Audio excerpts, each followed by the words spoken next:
As the crypto industry expands, so too does the demand for the off-chain data that makes most of crypto's use cases possible.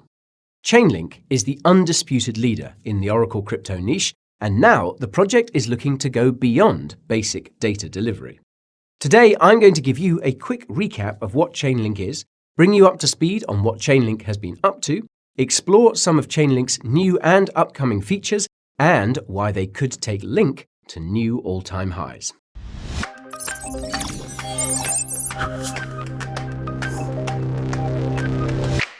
Before we proceed, there are two disclaimers you must heed. Firstly, I do not have any financial advice for thee. Education and entertainment are my creed. Secondly, I hold Link in my personal portfolio, which makes me a Link Marine. If you want to know what else I hold, stick around until the final scene. Now, a warm welcome to any newcomers in the crowd. My name is Guy, and this channel is where the highest quality crypto content can be found. Coins, tokens, news, reviews, exchanges, tutorials, DeFi protocols, and yes, meme coins too. If this sounds good to you, subscribe to the channel and ping that notification bell to stay in the groove. Note that you can skip around using the timestamps below if you're short on time. If you stick around to the end, you might just be surprised at what you find. Okay, that's my shtick. Let's get started with Chainlink. If you're unfamiliar with Chainlink, here's what you need to know. Chainlink was founded in 2017 by Steve Ellis and Sergey Nazarov. Chainlink was built by Chainlink Labs, a for-profit software company based in San Francisco, but incorporated in the Cayman Islands. Chainlink raised $32 million in a 2017 ICO, and its mainnet went live in 2019. Chainlink's purpose is to provide off-chain data to cryptocurrency blockchains, namely the price of various coins and tokens. Without this off-chain data, most decentralized applications wouldn't work. Chainlink provides off-chain data using a series of oracles. Think crypto exchanges like Binance, crypto price websites like CoinMarketCap, and even some crypto venture capitalists. These oracles will provide pricing data about various cryptocurrencies, and Chainlink essentially uses the average of their answers as the so-called trusted answer for what the price of that coin or token currently is. This ensures that off-chain data can't be manipulated, and it also preserves the decentralization of decentralized applications, since a centralized data feed would present a single source of failure. Oracles are paid in Link tokens for the data feeds they provide, and this payment comes from crypto projects, companies, and developers who need these data feeds for their operations. In addition to data feeds, Chainlink provides other services, including verifiable randomness functions, or VRF, which are required for random number generation, or RNG, used in gambling and video games. Chainlink also offers proof of reserves, which makes it possible for crypto companies, such as stablecoin issuers and crypto custodians, to prove to their users that they're holding certain assets off-chain. Chainlink recently announced another service called Keepers, which allows developers to automate certain smart contract tasks and functions that involve off-chain input or data. It should come as no surprise, then, that Chainlink provides off-chain data for just about every single crypto project that needs it, hence why Link is the largest Oracle cryptocurrency by market cap. Now, if you want a deeper dive into Chainlink's history and how it all works, you can watch my last video about the project by using the link up there in the top right. It has been a fair old while since I last covered Chainlink, and a lot has happened since then. So, shortly after my last Chainlink video hit the tube, the project announced that it had joined the United Nations Educational, Scientific and Cultural Organization, or UNESCO, to increase global education about smart contract technology. In February, Kraken announced that it had joined Chainlink as provider of crypto price feeds. Chainlink also introduced its off-chain reporting, or OCR protocol, which makes it possible for oracles to securely aggregate their data off-chain before submitting it to the blockchain. As reported by Cointelegraph, the OCR upgrade reduces the cost of Chainlink data feeds tenfold due to the Ethereum gas fees it saves. In March, Grayscale announced the Grayscale Chainlink Trust, and it has since accumulated around $7 million of Link. In April, Grayscale added Link to the Grayscale Digital Large Cap Fund, and it currently accounts for just over 0.5% of the fund's $540 million allocation. Chainlink also partnered with the United Nations Children's Fund, or UNICEF, to fund blockchain-based startups and initiatives in developing countries. Another thing that happened in April was the release of the Chainlink 2.0 white paper, which I'll get into later. In June, Chainlink announced a collaboration with the Institute of Electronic and Electrical Engineers, or IEEE, to develop international standards for data oracles. In August, Swisscom became the second major telecom giant to start providing Chainlink data, the first being Deutsche Telekom. Chainlink also integrated with Phantom, Solana, and Arbitrum, one of Ethereum's most popular Layer 2 scaling solutions. In September, IOHK announced that Cardano would be using Chainlink oracles for its off-chain data, something which took many people by surprise. This is because IOHK had initially planned to create its own in-house oracles for Cardano, and Cardano founder Charles Hoskinson had noted significant friction between Link Marines and the Cardano community during one of his many AMAs. In October, the Associated Press announced its plans to provide news data on Chainlink, specifically, quote, economic, sports, and race call data. Chainlink also announced a partnership with Amazon Web Services to create Chainlink Clickstart. This makes it possible for any individuals or institutions looking to provide Chainlink data to set up an Oracle node in minutes instead of days. In November, Chainlink became a matching donor for Round 12 of Ethereum's Gitcoin grants, a crowdfunding DAO that incubates up-and-coming Ethereum projects. In December, former Google CEO Eric Schmidt became a strategic advisor to Chainlink Labs to help Chainlink scale its operations. AccuWeather also spun up a Chainlink node to provide weather data to cryptocurrencies, setting the stage for new decentralized applications with novel use cases. Now, despite all of Chainlink's announcements, partnerships, updates, and developments, Link is only up around 50% since the start of 2021. This is much less than just about every other cryptocurrency and even some stocks. So, what gives? Well, for starters, Link is a DeFi token. Now, DeFi was hot in 2020 and early 2021, but the hype has worn off over the last half year or so. Case in point, other DeFi tokens like Uni and Aave haven't performed very well over the last year either, and their price action is almost identical to Link's. The only difference is that Uni and Aave are still up more than 2x since the start of the year, which means that the primary driver behind Link's poor price action must be something else that's specific to Chainlink. Those of you who watched my last Chainlink video will know that the Chainlink team has been selling millions of Link to finance Chainlink's current operations and future expansion. Now, back then, Link's circulating supply was around 400 million. Today, Link's circulating supply is slightly north of 467 million. Now, assuming an average price of around $20 per Link, this works out to over $1.3 billion of sell pressure, which is honestly insane. Even though this money likely means more gains for Link in the long term, this sell pressure is likely doing lots of damage to Link's price in the short term. To be fair though, there are dozens of other high-profile crypto projects that have been spending billions of dollars on development, notably Polygon, which has made multiple multi-million-dollar acquisitions over the last few months. These massive expenses were paid for with Matic tokens. However, you've probably noticed that the Matic token has performed quite well, even with all this sell pressure.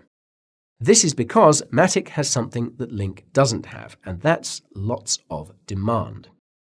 Link's primary use case is to pay for decentralized data feeds, which are required for almost every decentralized application to function. In theory, this creates lots of demand for Link, which should push up its price, but in practice, it had next to no effect because Link isn't legal tender. As such, any Link that's used to pay for data feeds is subsequently sold by node operators, and this selling pressure offsets the buying pressure created by the dApps which initially purchased the Link. Right now, the only real demand driver for Link is speculative investment, and it looks like a lot of retail investors have taken their money elsewhere. Now, while Link is available to institutional investors via Grayscale's trust, it looks like there hasn't been much interest in Grayscale's Chainlink Trust, and Link's share of the Grayscale Large Cap Fund has likewise been declining over time. With all that said though, Link is still in a clear uptrend, unlike many other cryptocurrencies that never fully recovered from the massive crash in May. If this uptrend continues, Chainlink could reach new all-time highs in the coming months, assuming the bull market sticks around. This is, of course, not guaranteed, which is why you should watch my video about the different crypto bear market scenarios and how to survive them if you haven't already, and that is up there in the top right. As with other cryptocurrencies, Chainlink's long-term success ultimately depends on its future plans. Most of these are detailed in the Chainlink 2.0 white paper, and they all revolve around decentralized oracle networks, or DONs. Chainlink describes DONs as being analogous to Layer 2 scaling solutions in that they will provide secure off-chain computation in addition to off-chain data provision for cryptocurrency blockchains. DONs will allow for the creation of hybrid smart contracts, which combine on-chain and off-chain computation to create new use cases for cryptocurrency. To ensure the security of DONs, Chainlink will introduce Link staking, which is expected to be rolled out any day now. Chainlink's explicit staking will leverage a super-linear staking model inspired by Ethereum founder Vitalik Buterin's quadratic funding and quadratic voting. Here's how that works. Suppose you have 10 Chainlink Oracle nodes staking $1 million in Link. Normally, you'd only need slightly more than $10 million to corrupt all 10 Oracle nodes. However, Chainlink's staking model means you would need $100 million to corrupt these 10 Chainlink Oracle nodes. This is because each Oracle node must communicate its dishonest decision to other Oracle nodes, and if one of those nodes decides to be honest, they earn the Link being staked by the dishonest nodes. In other words, if 9 Chainlink Oracle nodes are corrupted, then the 10th Oracle node will stand to gain $10 million of Link if it reports the dishonest behavior it's seeing instead of following along. Because Chainlink has hundreds of Oracle nodes, this staking setup means that Chainlink's Oracle nodes will be next to impossible to corrupt. To my knowledge, only Chainlink Oracle nodes will be allowed to stake, and the staking rewards have yet to be determined. Another milestone Chainlink is hoping to meet in the coming months is the implementation of the Cross-Chain Communication Protocol, or CCIP, which was first announced back in August.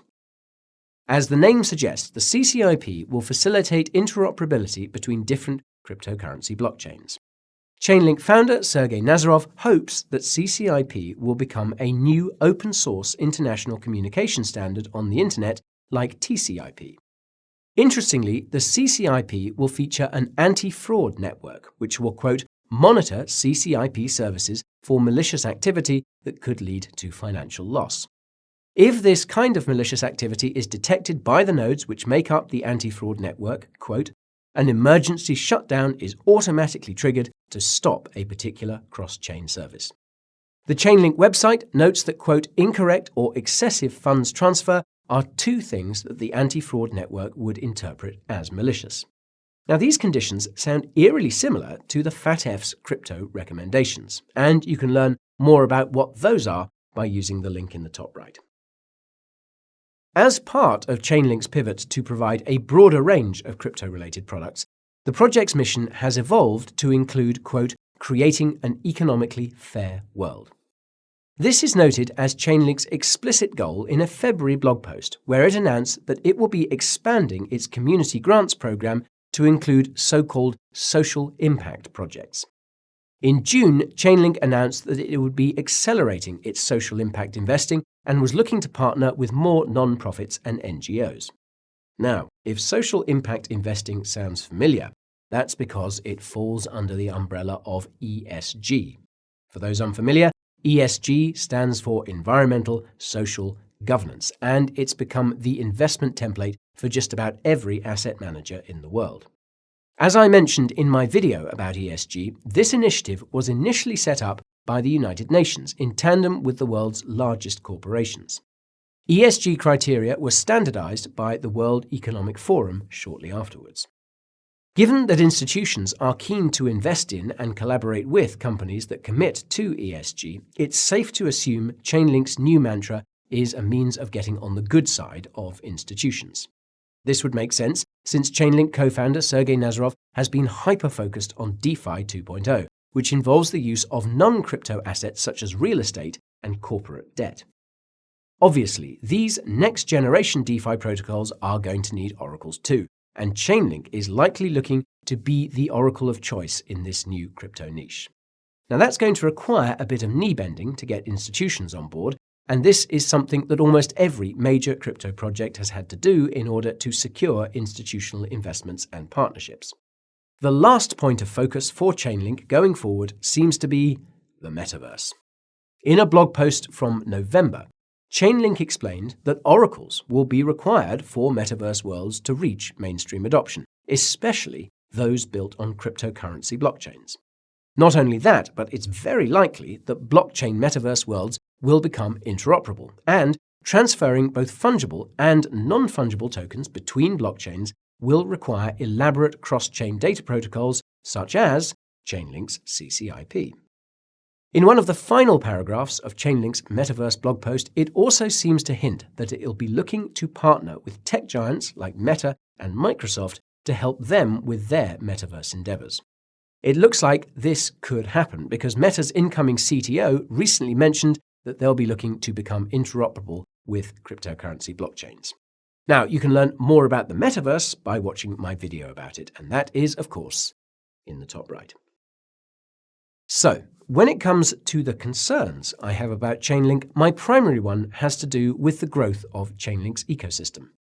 I'll start by saying that Chainlink has one of the largest ecosystems in cryptocurrency, with over 1,000 integrations, partnerships, and collaborations. Chainlink also secures close to $80 billion in cryptocurrency, a 10x increase since the start of 2021. The thing is that Chainlink has basically integrated with every single crypto project that's out there. It's the equivalent of a company that successfully sold its product to every person on the planet. Now, this is admittedly amazing, but it begs the question of how Chainlink's ecosystem can continue to grow. One of the answers is to provide new kinds of data feeds that will make it possible to create new kinds of decentralized applications, such as AccuWeather's aforementioned weather data.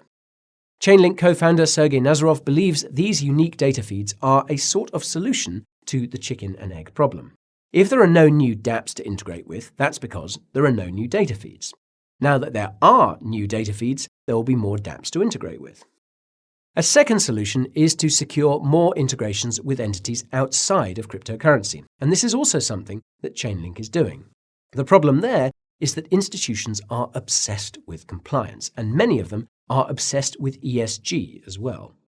I fear that the CCIP's anti-fraud network is just the first of many compliance tools that Chainlink will put in place to appease its institutional partners. And I'm also worried about how much of Chainlink's operations will go off-chain to meet the scalability demands of institutions. On that note, Chainlink could have some data delivery issues if most of its nodes opt to use Amazon Web Services for their operations. Recall that AWS has gone down twice in recent times. As for ESG, it looks like Chainlink has spared no expense funding social impact projects. This is all well and good, but this money is coming from sales of Link, which was originally intended for Chainlink's development. Now, you could argue that Chainlink's social impact spending is helping expand its ecosystem, but I would argue that this spending is doing more harm than good, since it's creating excess selling pressure, which is hurting Link's price, and that's creating a lot of tension in the Chainlink community, to say the least. On the bright side, it looks like Chainlink has a big year ahead.